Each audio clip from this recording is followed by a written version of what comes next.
Emma Louise, born 1849, died 1933, as told by granddaughter Janice B. 1880 for NDE is related by to relatives. The setting for these events is 1884. My grandmother lived with her family in a large home in Greenville, Michigan. She was the mother of 4 living children ranging in age from 10 to an infant. My grandfather was a family doctor. I will tell her story of a near-death experience as I remember it being told to me many years ago. I am also attaching my father's account of these events as he recorded them in the 30s as a part of his autobiography. My grandmother was seriously ill. An upstairs room on the 3rd floor of the home was set aside as sick room for her, away from the hubbub of her active children. A hired girl cared for the children and took care of running the household while grandmother was sick. During this period of time my grandmother seemed to have an uncanny knowledge of what was happening in the household and in the neighborhood, although no one was providing her the information, nor could she hear what was happening on the floors below. The only example of this that I can recount is, for instance, she said,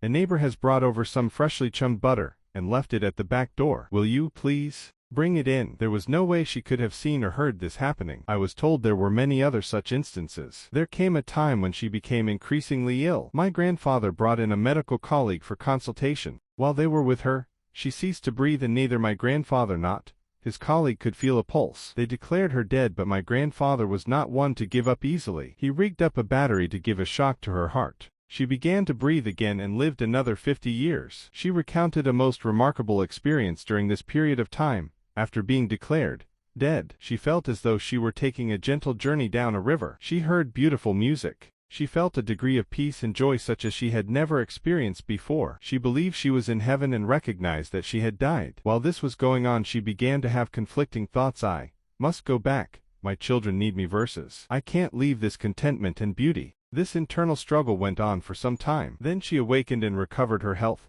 living a full and satisfying life, and seeing her children all grow up and have successful lives of their own. Janice's father's account of the same episode, April the 6th, 2002. Another vivid memory is the illness of my mother. My brothers and I had German measles, but not severely. However, my mother, tired out with taking care of us, came down with the same disease, complicated with pneumonia, as we were recovering and after a severe illness was apparently dead. As she was failing, we were called in to say goodbye to her when other doctors pronounced her dead.